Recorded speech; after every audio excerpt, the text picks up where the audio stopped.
We're going to get started. If you're on this webinar, this is the Planners in Pride webinar. We wanted to wish you all happy Pride Month. We're so glad you're here. I wanted to first begin by acknowledging that I'm speaking from Sacramento, California, which is the Nisenan people, the Southern Maidu Valley and Plains Miwok, Patwin Wintun peoples, and the people of the Wilton Rancheria, Sacramento's only federally recognized tribe. I wanted to welcome you and everyone to APA California's inaugural panel celebrating and recognizing our LGBTQIA+ planners and this opportunity to share experiences, knowledge, and resources about supporting our LGBTQIA+ planners and spaces. My name is Allison Joe. My pronouns are she, her. I am the Vice President for Diversity, Equity, and Belonging for APA California. I'm glad to be part of this discussion today. And before we get into the meat of our conversation, the bulk of our conversation today, I want to first go over a couple of housekeeping items and agreements before we begin. I will note that that one, just in terms of housekeeping, if you are able to change your what we have in webinar format, we have the names of participants participating, but if you as attendees wish to, in your Zoom name, and if you're able, please note your pronouns. This webinar will be recorded and available for use via the APA California YouTube site, I believe. We will send out that link to the recording and resources to all of the registered attendees after the webinar, as well as a survey to help us refine future programs. So we're really appreciative of any input, any suggestions, any offers to help. If you have any questions as we go through this, please list them in the Q&A box on the Zoom function, not the chat, although we appreciate chats. We will probably focus more on the Q&A. We have moderators looking at the questions, and we'll flag them. And as moderator, I'll kind of go through and if we can incorporate questions through the discussion, or we have time set aside for that discussion. I'm going to go quickly through just the agenda and the run of show. And one second, please, while I share. Then quickly do slideshow. So today's webinar, as mentioned, we have welcome and agreements. We're going to go through some introductions and discussion, fairly straightforward in terms of our webinar. I wanted to make sure that we identify and agree to our list of agreements for today around what this conversation is and what it is not. It is really an opportunity to listen and listen respectfully and actively with an ear to understanding and respecting other lived experiences and truths. In this conversation today, we're going to try to avoid assumptions about any person or generalizations about social groups. As participants, we are all taking responsibility for our own learning, wherever we are in our path. We want to be willing and open to learn, unlearn, and relearn. There's moments here in this conversation and in future conversations where we want to maybe be sure that we can say and have the ability to say oops and acknowledge when we may not have intentionally said something, or when we may have said something and wish it hadn't. But also remember that there's space here to be vulnerable and to say ouch, or acknowledge that when someone's words or actions may hurt you or elicit that kind of emotion. That can be internal to yourself. Acknowledging it is just internally is just as important as externally. And finally, just because this is an important conversation, but it's also lunchtime for some of us, please be present as you can. Be engaging. Please feel free to use the chat. Feel free to use those functions. Thanks. What I'm going to do now is share, and the second thing that I do want to do is just make sure that that in the chat, that we are using this chat, we can generally put a emoji or a thumbs up in the chat if you agree with those statements, and we will just let you all fumble with the chat functions now, but I'm going to also make sure that we all have agreements. It can be to the hosts and panelists. It's just a way to physically and electronically acknowledge those agreements for today. Really appreciate that.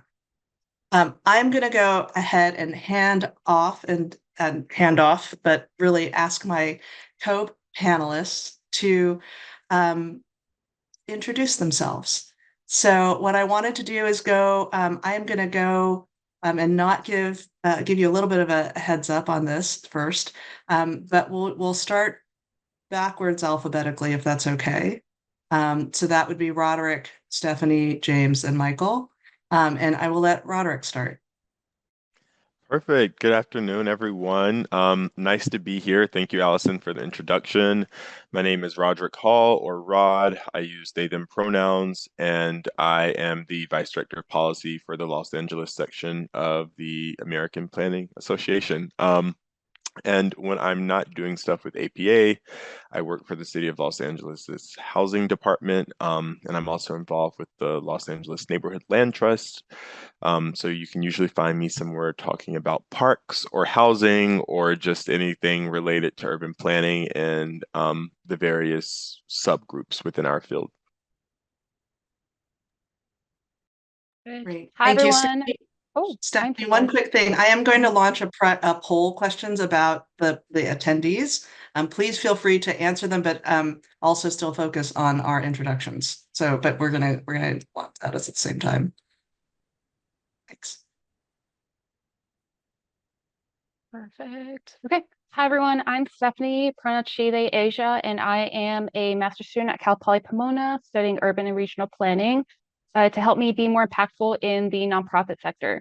Over the years, I've had the privilege of working on the ground with really incredible organizations like the Los Angeles LGBT Center, which is where I currently am, as well as Planned Parenthood, the Peace Corps, and American Conservation. I am all about collaborating to find ways to make our communities better for everyone. And so I'm really excited about the discussion that we're going to have today. And thank you for having me.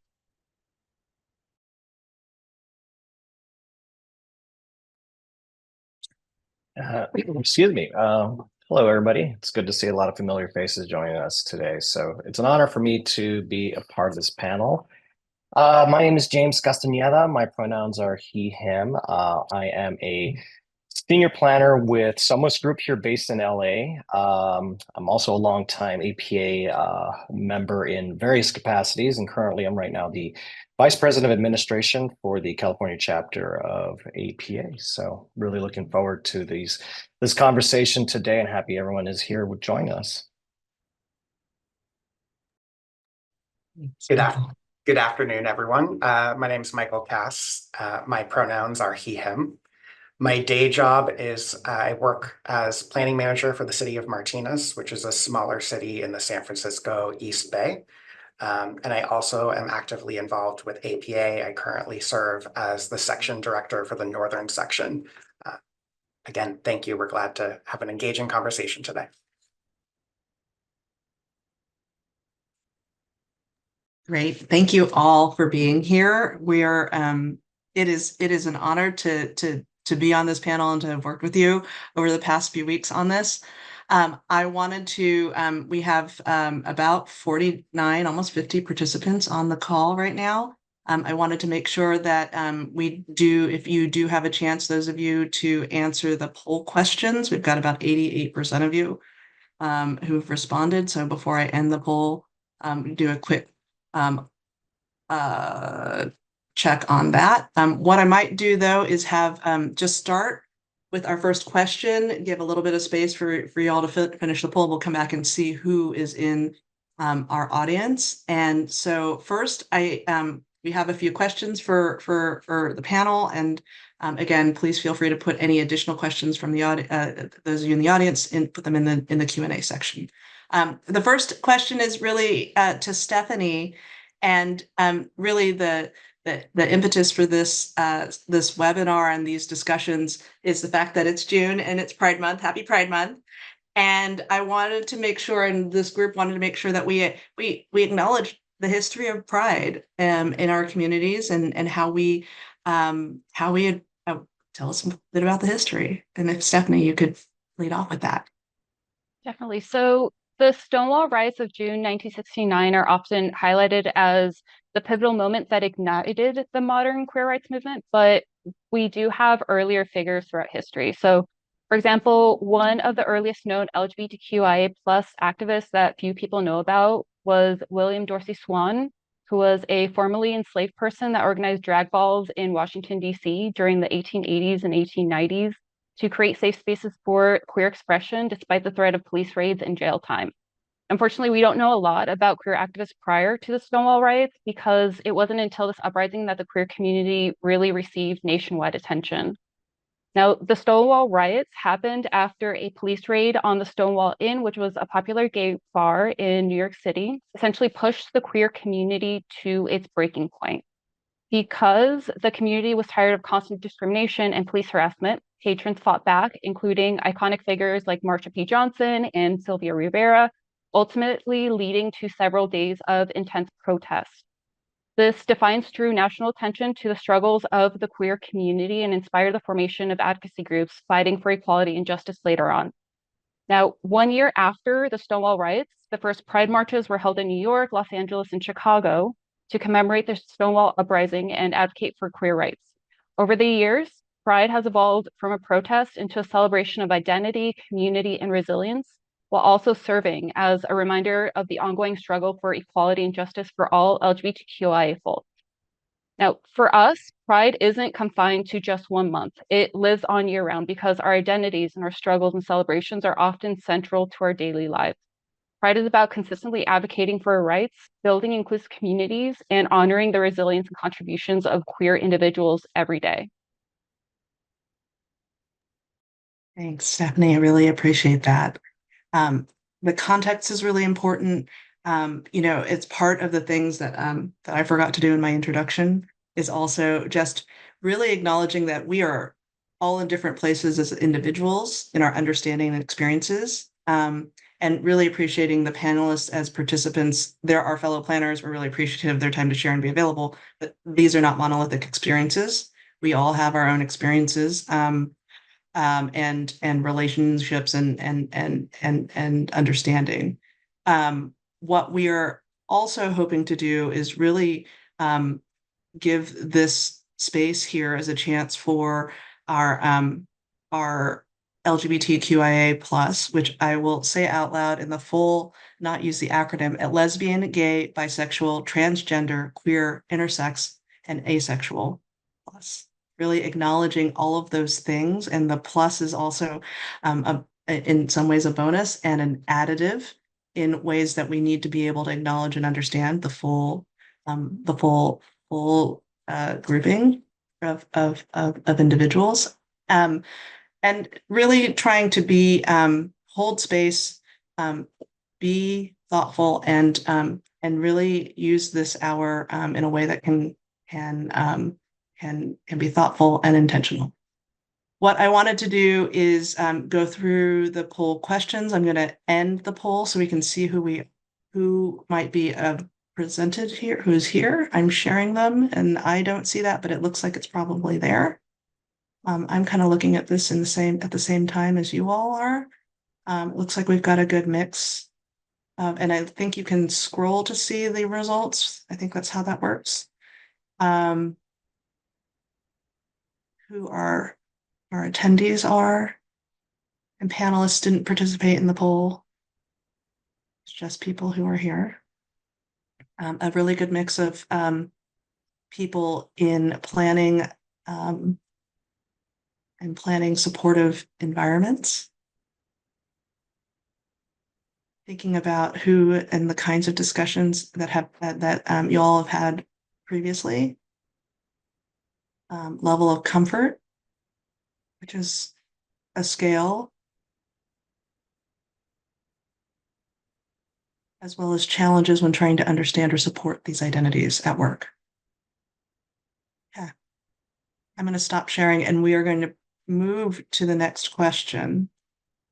There we go.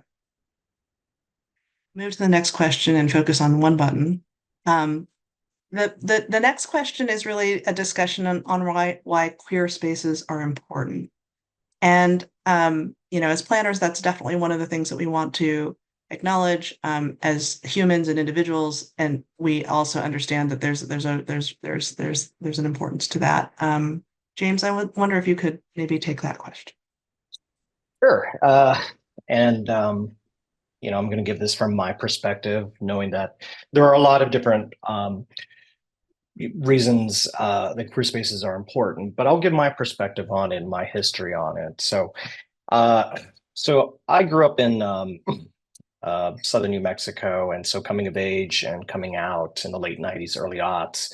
I actually didn't have a lot of proximity to support and concentration of any gay community. Honestly, it was really just a local club in a warehouse district in El Paso, an hour away. But fortunately, as I've gotten older and had the opportunity to live in queer communities and have more exposure through my travels, uh, you kind of gravitate to spaces for a particular reason. So I'm sure it's not going to be lost on a lot of my panelists, as well as most of the individuals who are part of our attending. Um, it circles around safety, belonging, support, solidarity. And those tend to be, like, at least to me, the hallmarks of a queer community. And so even in my travels today, in different parts of the world, I still seek out, for the very same reasons, where's the queer community, where's these areas, because a lot of times that's like, a starting point, getting familiar with the city and finding that baseline level of comfort, if you will, for a person that identifies as queer. And I think that carries true, again, with most of us. And again, I've been fortunate to live in such spaces and such. So I think that still carries true in terms of the value of having a queer community space, because that does, ring true both for those who live, visit it often, but also probably more importantly for, I think of my younger self who did not maybe have access to that. That tends to be a beacon, if you will. It's a place that I travel to, that I'm able to express myself and be open and free in those things. So I think that, to me, that's what the importance and the value of queer community is. Thanks, James. Any other thoughts from the panel? And I think actually the one thing I wanted to catch that caught my ear the last statement you made was around queer spaces and queer communities, right? It's the place and the people, thinking through where there might be places where you feel welcome, and that feeling of welcome is about both, and making sure that's really honored. How do we create those spaces that, as planners, right, getting our planning hat on, and that are inclusive and safe and respectful of all people? And how do we do that first in the public sphere, in community spaces? And we might talk a little bit about how do we do that in our own professional environments at work as well. But let's talk about the public space first. Maybe James or Michael, you might have some thoughts on that. And others, please chime in. I can give a couple of quick remarks and then hand it off to Michael, because this kind of dovetails a little bit into what I was talking about earlier, and that a lot of my youth as a young gay man was, not as exposed to some of these, queer communities. But fortunately for me, for the last 15 years, I've either lived in or adjacent to a queer community. First in the Castro up in San Francisco, and now with my husband in West Hollywood. So what's interesting is that, there's those few items that I mentioned that is, the larger hallmarks of a queer community and a queer space. But it's also interesting that, it works from the sense that it's actually hard for me sometimes to pinpoint exactly all the other nuances that really fosters that sense of queer community, that makes me feel safe, that makes me feel like I don't have to change my tone or attitude, or not attitude, but behavior, if you will. So to me, I feel like, aside from the infrastructure elements of things, where, I think it goes hand in hand with creating walkable communities, affordable housing, providing spaces for services that are tailored to the queer community and everything. But there's also kind of that magic sauce in the sense that, you also are trying to create these communities that provide an inclusive, safe space. Again, that doesn't feel like anybody has to modify their behavior just simply by being themselves. So I think that's kind of like the linkage a little bit to my perspective of what makes a queer community, but there's a lot of nuances to that. And I've actually this weekend had an opportunity to chat with Rod on something similar to that, and we were kind of riffing on it's more than just the infrastructure, but it's really kind of grappling your hands on that inclusivity to it. But I'll hand it over to Michael for some additional comments on that. Yeah, I'm gonna kind of segue a little bit and focus a little bit more on the professional workspace, because we spend so much of our waking hours in that environment.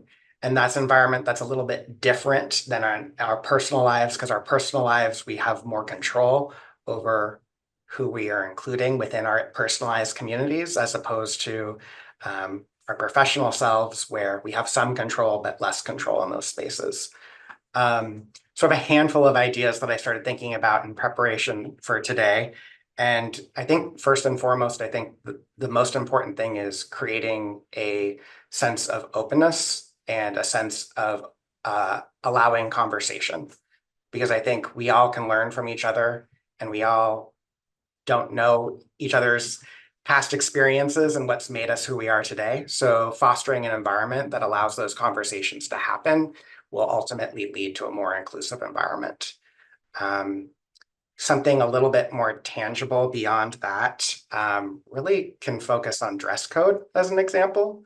So oftentimes some of us may work for organizations that have antiquated requirements in terms of what people can wear in the workplace that maybe are responding to more traditional gender norms. And I think it would be beneficial to update to allow some flexibility and some creativity in that space, while still allowing the environment that's appropriate for a particular organization.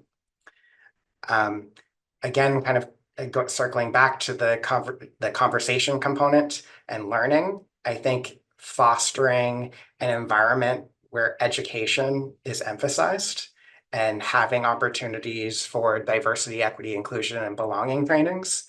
And those can be done in a manner of ways. So one example is the UC system has an online training for DEI related matters, which you can do on your own time, which works really well. Or in some organizations, it may be more appropriate to do a larger conversation with the facilitator. So really allowing that customization. Another example would be ensuring that the workplace has gender neutral facilities. So that is restrooms, locker rooms, that foster a sense where people feel comfortable while in the workplace.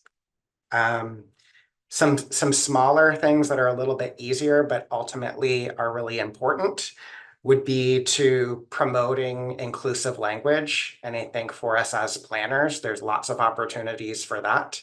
I think many individuals have some older terminology that could be updated. So as an example, instead of saying, and as an example, you could say councilman, you could say council member, you can use gender neutral terminology as an example. I think related to that, as we are doing here today, fostering an environment that encourages the use of pronouns to allow individuals to be referred to appropriately. From an HR standpoint, I think it's really important to have an environment where you allow for some flexibility to allow both from the recruitment process, but also from the onboarding process. So it would be working to reach out to community members and organizations and environments where maybe have been underrepresented with past recruitment efforts as one example, but then also making sure that forms and paperwork, once a decision is made, are designed in such a manner where someone feels welcome from the get-go when they're joining an organization. I think it is really important also to encourage the use of visible signs of support.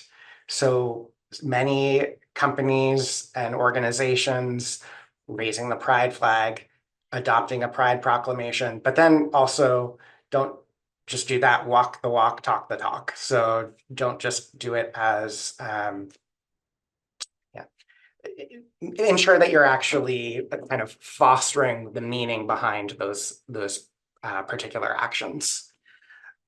Two other final examples or recommendations that I would have is just ensuring that an organization has a policy that's addressing inclusion and ensuring that it's updated on a regular basis.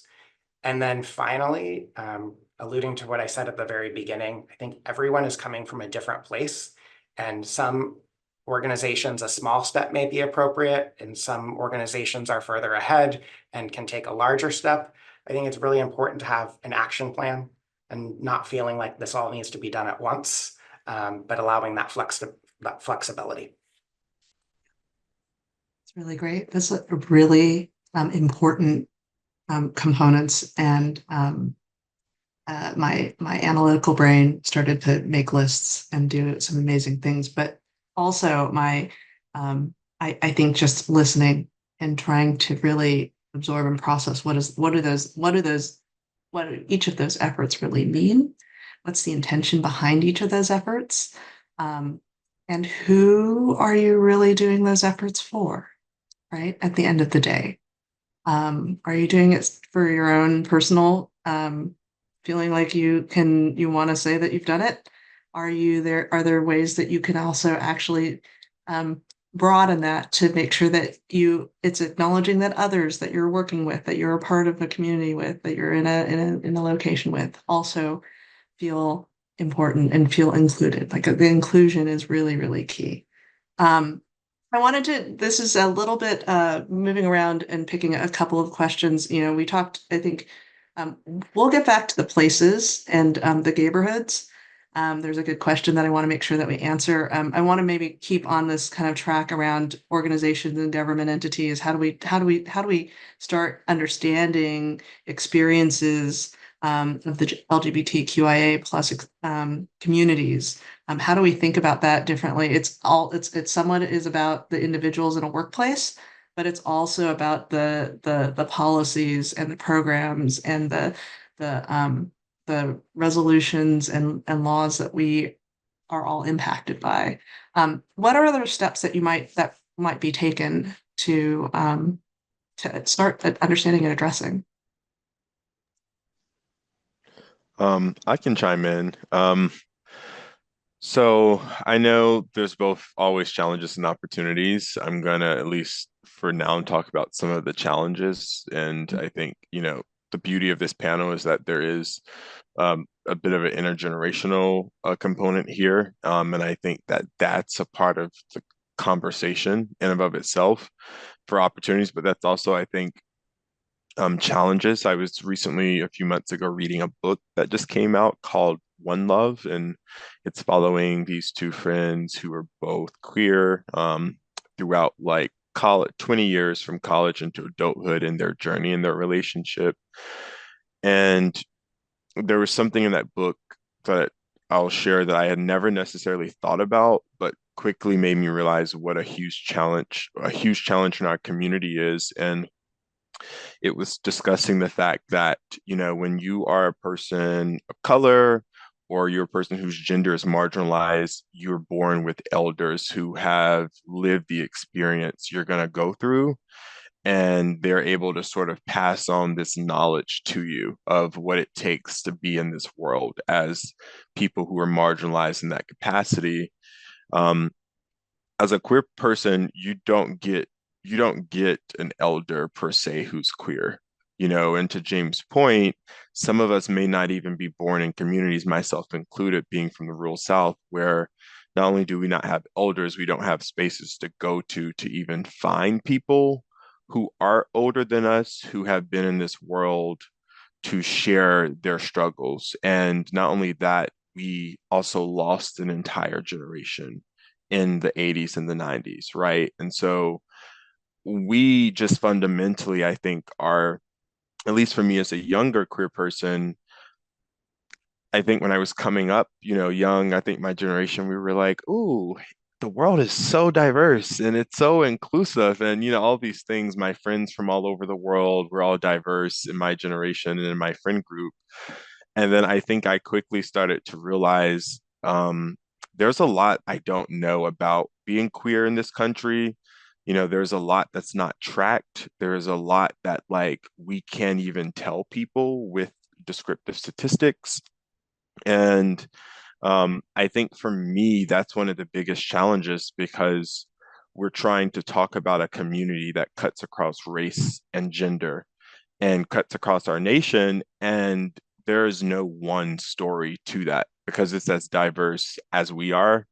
And I think that that's something I've wrestled with, which is, you read off the acronym. It's also pretty encompassing. And it's like, how do we, not only as individuals within the community, but as government entities, as planning professionals, like, how do we overcome some of these challenges to actually properly describe what's happening to queer people in the queer community? And how do we better start to think about the intergenerational component? Because that is something that lacks for us. And I think when you don't have, if every time the next generation of queer people are all young people, and we're not having people who get to age and who can become elders, we're also in government missing out on a lot of good programming and a lot of good policy making, that should really be taking place for a segment of our nation. I think I just saw a statistic yesterday that 13% of Americans, or either adult Americans, the data person in me wants to get it specific, but just know 13% of people in the US identify as LGBTQ.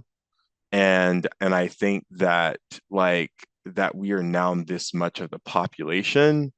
I think that we should start to be reflected, um, not only in terms of representation, but in terms of government programming and policy making and services that are specifically designed for our needs. And I think that that's sort of as a person who's very technical, very policy oriented, that's like what keeps me up at night is that challenge. And, because we missed out on an entire generation, there are people who could have led that charge, but that was a time where we as government and as a nation failed people. And so we sort of took away that ability.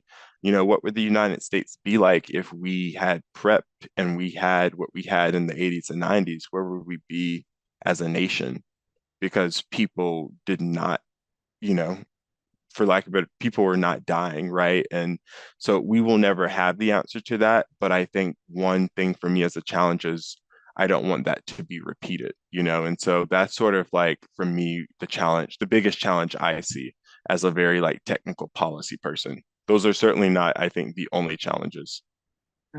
Yeah, I really appreciate that. And I think the conversation around this intergenerational nature of um, LGBTQIA plus policies and history is super important to really acknowledge as we all of us start to explore it a little bit more in more depth. I would probably note that there's some of it is about generational differences in terms of when we all might have come of age, but also based on someone in their 20s, in their 30s, in their 40s, in their 50s. All the perspectives are also really they shift. As a cis normal person, I find that something that I see every day, not just talking about millennials or Gen Xers or boomers, right?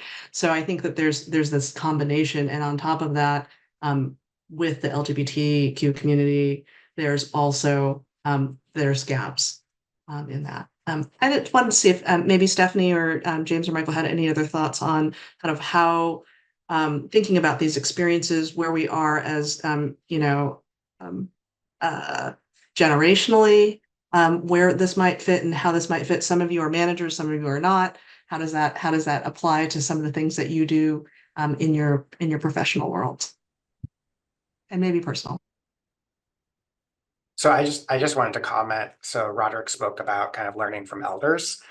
As an elder in this group, I want to say the opposite. So we also learn from younger queer planners and queer members of the community. I think it is a reciprocal relationship, and I think that's important to kind of speak to. I think a really good example of this is we had a pre-call before today's discussion, and Stephanie shared about the Soji astronaut, which I had not heard of before. And it was just a very interesting, engaging conversation to have where one person has a different experience or a different level of knowledge that they can share, and we can learn from each other and continue to grow.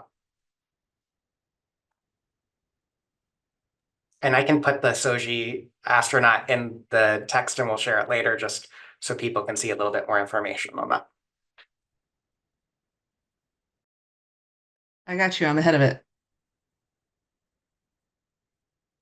No, that's super helpful. Really appreciate that. Yeah, it is about how I will say those who are in older generations, and maybe have lived a few more years, had a few more rounds, if you will, then we learn from the younger generations just as much, without having to the information passed on is also passed up and passed down in different directions. So I think you just have to really acknowledge that and be open to that.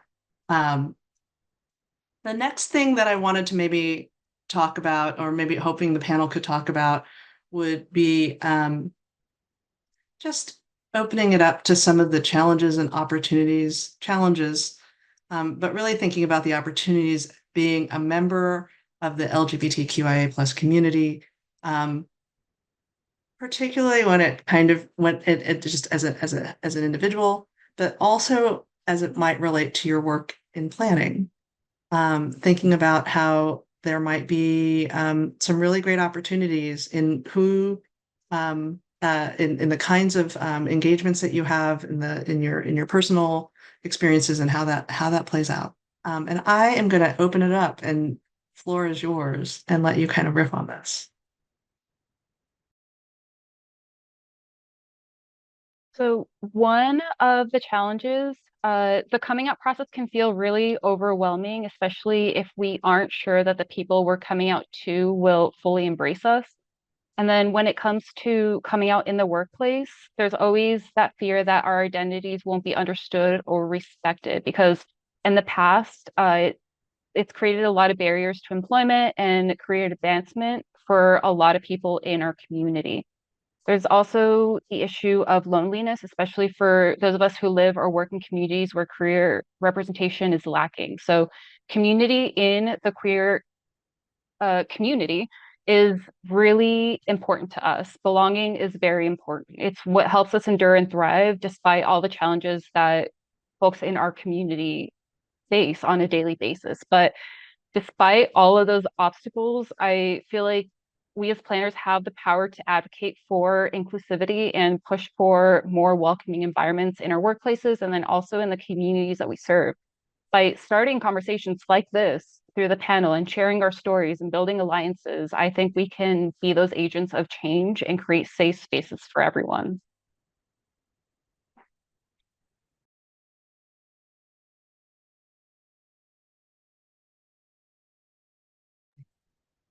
I thanks, Stephanie. Really appreciate that insight. That might actually be a question, and this also might be a question for me as an ally, and how can allies, and as a non-LGBTQIA plus individual, how can I be a better ally to help and provide those spaces? Part of what I really do want to just acknowledge and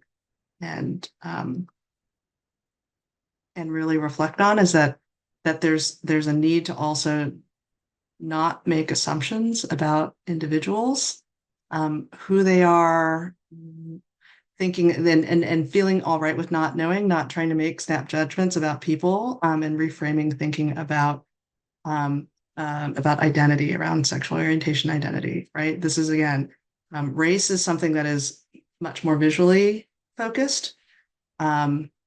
Sexual orientation and gender identity is not.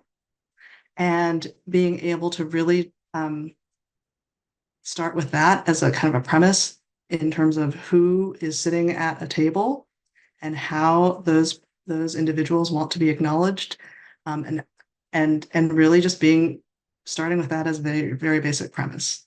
And thinking about then how do we make our workplaces more inclusive? How do we make our organizations more inclusive? To understand that that's where we're starting. Not just starting with, I am a ally of the LGBTQIA plus community, period. It's trying to understand how it all fits. There are lots of things that we think about in terms of safety. And that's the other component that in terms related to belonging, related to feeling like you're a part of an organization, that you fit in an organizational structure, especially in a workplace, which already has its own challenges as an individual, and trying to figure out how to incorporate the tools that we have been working on in communities around inclusivity, around engagement, around listening, around really taking the fact that we're planning with people, not for people, for individuals, that we are working with people who have different backgrounds and trying to continue to work through how to support those that we work with. And I think that's where I kind of come through as a basic learning, particular to the LGBTQIA plus communities. It is really removing barriers, trying to identify where we can do easier things in a physical infrastructure, and thinking about the inclusive spaces, bathrooms, facilities, things like that.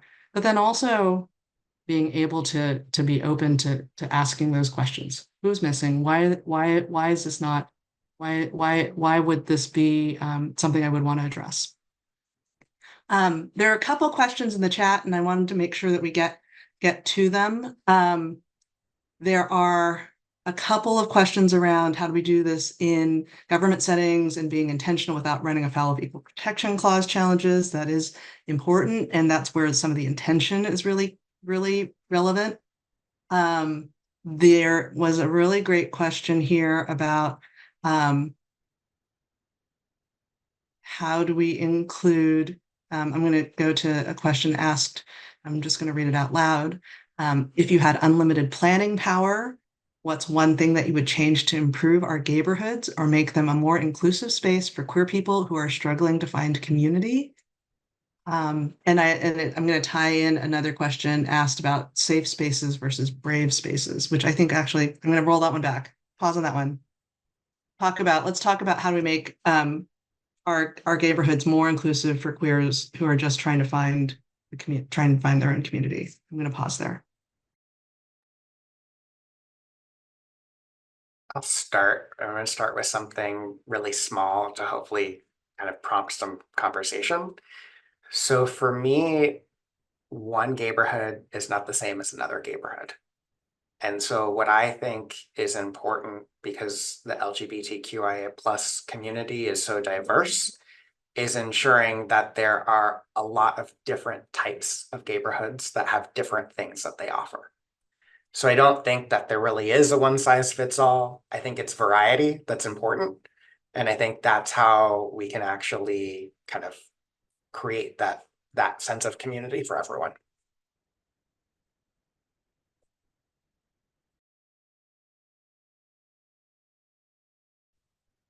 I think I'll just echo what Michael said. James and I were, as James already mentioned, we're rifting this weekend.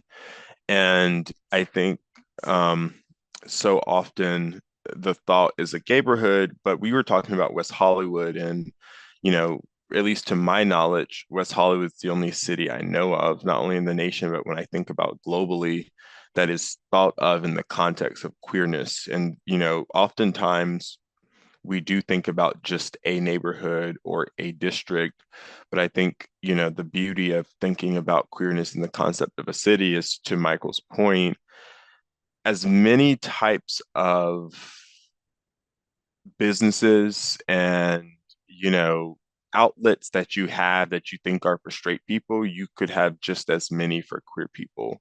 Some people want to be at a sports bar. Some people want to be at a club. Some people want to be at a speakeasy. Some people want to be at the garden. Like, we're still humans with interests that are just as wide ranging as everyone else. And I think just making sure that the code and the ordinance of your city allow for that to exist among other factors that have to be included is, or if you have the beauty of living in West Hollywood and living in a city in its entirety that is thought of with your community at the forefront, making sure that that's there, like what Michael said, because I think we run the risk of boxing in the community if we start to think of a neighborhood as just one type of place that's like their place. It's like, no, it's Pride Weekend. Plenty of people come to neighborhoods who are not gay, just as much as plenty of people come to a neighborhood who are gay or queer. And so I think ultimately, if we're going to live out our creed as planners that cities are for everyone, that's what it has to go back to. And I'll just piggyback off of that. And I just want to acknowledge one of the other comments that our good friend Jonathan Pacheco Bell, who's done a lot of great work for us here. If you don't plan away from your desk, talk to him. But I want to just acknowledge that, because one of the other notes that I had on here is that a lot of our planning still is kind of tied to a heteronormative, I don't want to say code, if you will, but still leans in that direction. So to kind of riff off a little bit on Rod's point is that, there's a lot of different items that is inviting to the queer community to be a part of that. And one of the things that I think about a lot is about maybe open space, free spaces. So there's, there is queer spaces, but if that's tied to like, well, it's a bar that I got to pay for to be in or participate in libations, if you will, if I don't want to, well, then what other spaces are? And so I think in a lot of the communities that I've felt comfortable in, there's been a wide variety of different community serving offerings to the queer community. So it's really just, I wanted to kind of plug in real fast that, like, the planning part of this also needs to challenge yourselves to think, is this primarily heteronormative, or are we truly being inclusive of everyone? We're building a park here. If your only amenity is a playground where, a queer or a queer couple may not have children, or whatever the case may be, but you still want to provide services, let's think about all the different offerings as kind of a holistically inclusive space. Appreciate those perspectives for sure. We had a question around designing spaces, and this is again back to the need to feel safe in our communities, particularly for the trans community. And how do we design those spaces? How could we design? We are not the experts, but we are a really good panel to start, I think. How can we design spaces that are safer to trans people, particularly trans people of color? Are there particular design choices that can foster safety for trans people to be protected from discrimination? And I think it's a really important component to consider as we think about not necessarily creating specific enclaves, right? When you think about protection, there's also this other, and safety, sometimes there's an idea of fences and walls. There's also, those are physical. There are other things that are not physical that are more that are broader, and maybe just kind of kicking that out to you all as some ideas or some thinking about what we might do to foster safety.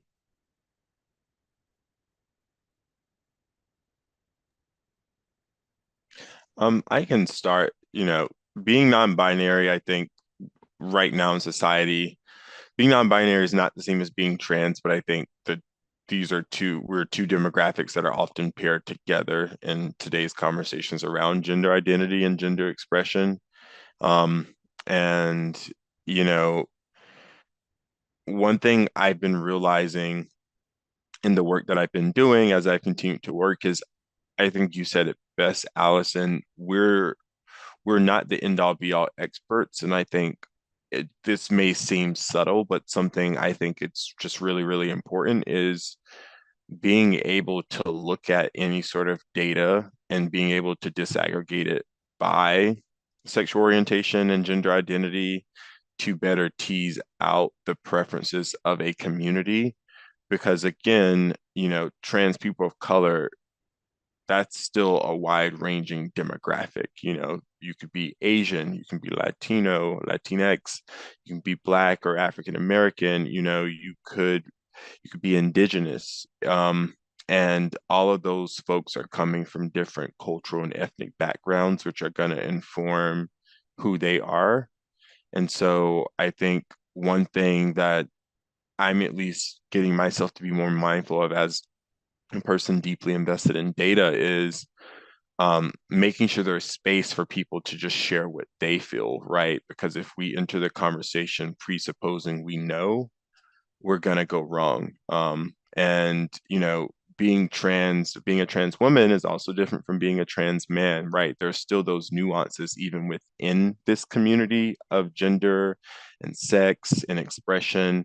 And so, and then also, I think the last point is some of us may pass as non-binary and trans people, and some of us may not, just out of pure choice or just how we look. And I think all of that has to be weighed into the conversation. I use they, them pronouns, but I don't walk down the street with the same fear as someone who may look trans, whatever that means, because I'm still coded as a cisgendered man and I'm tall. And so I can't even speak to some of the safety concerns that exist because even within this community, I'm not having to think about them, right? And I think that that's the nuance that that's not necessarily the answer of what we can do, but I think before we start talking about what we can do, we have to at least be aware of how to enter that conversation with these nuances, or else we do run the risk of creating a generalization of a community.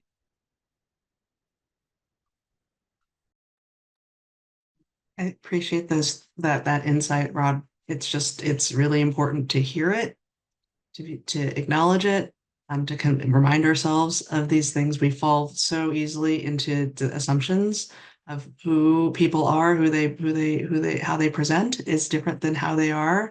And I know the conversation around code switching, in particular, around identity and where you are in a public space versus a private space, super, super important.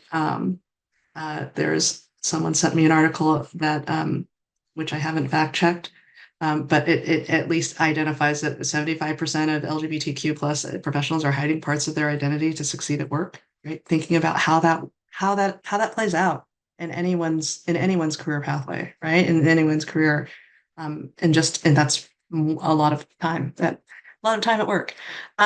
We had some great discussions in the chat and in some of the suggestions around placemaking and how we can also address some of the and be more inclusive, particularly around queer housing and housing, commercial mixed use areas and spaces, as well as the public realm. How we do that internally, we as planners do it internally, and think about in terms of housing, thinking about how we reference and can eliminate references to single family or multifamily housing, thinking about occupancy restrictions to related individuals, things like that. In commercial mixed areas, thinking about our spaces where there was more of a welcoming presence, and over time, depending on how how they've changed over the years, how they've become more regulated and restricted. Lots of adult related businesses, and then thinking about the public realm and how we can incorporate that. In our last few minutes, I wanted to give, and I think we've covered most of the questions and most of the comments. We've tried to incorporate some of them from the chat and from the Q&A. What this does is it gives us fodder for what we want to talk about next, and I feel like we're just getting warmed up, which is unfortunate that our time is up. So I want to focus on the future in that sense. So it's June 2024. It's June 5th. It feels like the month's almost over, but asking my panelists and you all for your thoughts on what do you see as the next step for us as a group, as planners, and speaking for at describing your perspectives as LGBTQIA plus planners. What do we see next coming up, and how can we continue to support each other as planners that are facing different challenges as we move forward? And I will start with Michael first because he got to go last time. So there you go. Yeah, I think we're in a really interesting time. So it's actually interesting that tomorrow marks the 1 year anniversary from when the Human Rights Campaign, for the first time ever, has declared a state of emergency for the LGBTQIA community. So I think it's interesting that we're a day off of the anniversary of that. And I think it's unfortunate because over the last couple of years, there has been a significant surge in the anti-LGBTQIA rhetoric and a high volume of laws that have been introduced, and many of which have passed, that have restricted rights of the community. I'm giving you a couple of numbers. So in 2023 in the United States, there were over 500 bills that were introduced that were anti-LGBT oriented. And of those, over 80 of them passed, restricting rights. I don't want to focus on a negative though. But I will say, I think some of the greatest growth that we've had in the past has been because there has been some struggles and some challenges that have happened, and kind of want to connect it back to the conversation that somebody put in the chat about safe spaces versus brave spaces. And without having brave spaces where we have those challenges, we have those hard conversations, we push the envelope, we wouldn't have safe spaces. And so I think we're in a state of transition and a state of flux.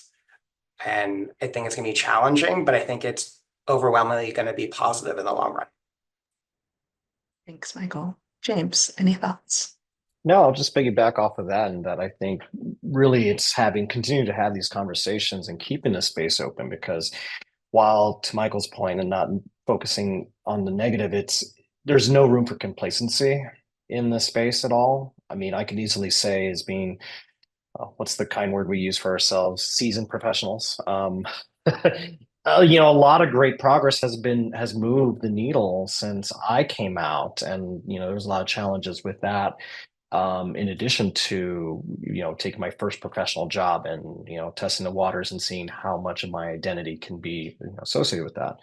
But yeah, it's very clear that the challenge is far from over, and we are continuing to be additionally inclusive to other marginalized portions of our queer community, and that needs to be continued. And that, to me, I feel like having these spaces to have these conversations, such as our panel here, that kicks off and really kind of invokes those thought-provoking thoughts among all of us to have conversations, not just with ourselves as planners, but with our greater society as well. So I think that was the one last thing to plug into that. I know there's a lot of conversations in terms of what makes, contributing to community, but I'm just going to say it out there: engagement. When we have a duty as planners to understand what the community needs, and that includes going out to the queer community, in addition to, again, the marginalized portions. So knowing the values and needs of the trans community, other BIPOC in the queer community, all of those things goes, that's the only way we will continue to have these conversations, and how we plan for these communities to continue to be inclusive, safe, and all these things that we just talked about today. Great. Thanks, James. Rod, Stephanie, sorry, I'm going backwards. Stephanie. And we're just a little bit over time, so I just want to make sure that we wrap up quickly, but say what you need to say. Take your space. Perfect. So I think we can start by offering more training programs that help planners understand and address our community's concerns.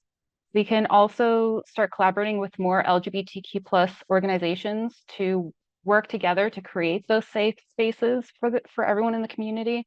And then also, as an emerging planner, I feel like APA can really step up by offering mentorship programs and internships that focus on queer issues to help future planners become more inclusive in their work. 100%. Thanks. Roderick, next.